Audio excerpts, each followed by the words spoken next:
So guys today is the day 14 of building world class digital textile printing factory, जिसमें आज हम देखेंगे कि कैसे सीपीएम एंड पर्ट टेक्निक्स, अगर आप इंजीनियर हो तो आपने जरूर फाइनल ईयर में पढ़ा होगा सीपीएम एंड पर्ट टेक्निक्स की, कैसे हम क्रिटिकल टास्क को आइडेंटिफाई कर सकते हैं और हम कौन कौन से वर्क पैरेलली स्टार्ट कर सकते हैं।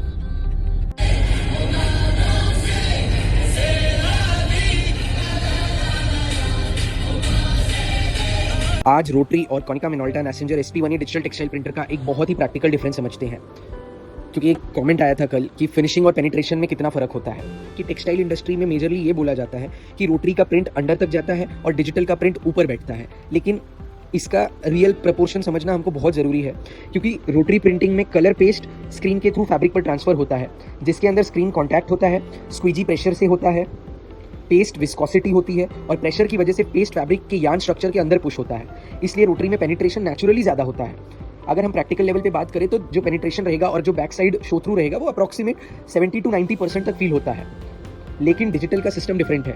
कोनिका मिनोल्टा मैसेंजर SP1E में प्रिंट हेड फैब्रिक को टच नहीं करता है।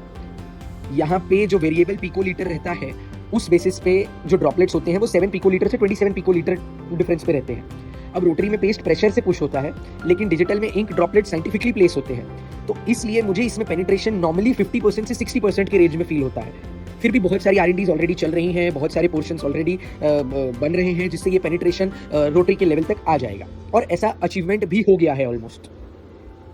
लेकिन हमको ये समझना बहुत जरूरी है कि प्रीमियम डिजिटल प्रिंटिंग का गोल मैक्सिमम पेनिट्रेशन नहीं होता है। गोल होता है majorly controlled penetration with sharpness.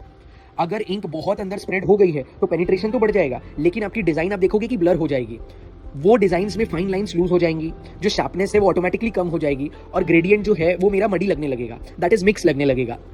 और अगर इंक सरफेस पर रुक गई है तो कलर ब्राइट लगेगा, लेकिन back side show through weak हो जाएगा। इसलिए डिजिटल टेक्सटाइल प्रिंटिंग में मेजर रियल बैलेंस लाना होता है, that is sharpness plus penetration plus soft hand feel होना चाहिए।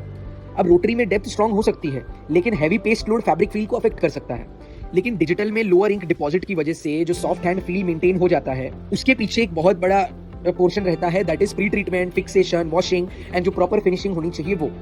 अभी अगर आपको प्रीमियम फैब्रिक को जज करना है तो आप कौन कौन से पॉइंटर्स को जज करोगे? सबसे पहले तो आप उसका बैक साइड शो थ्रू देखोगे, आप उसका फ्रंट में जो कलर का स्ट्रेंथ है वो देखोगे, आप उसमें एज की जो शार्पनेस है वो देखोगे, आप ये देखोगे कि उसमें ब्लीडिंग हो रही है या नहीं हो रही।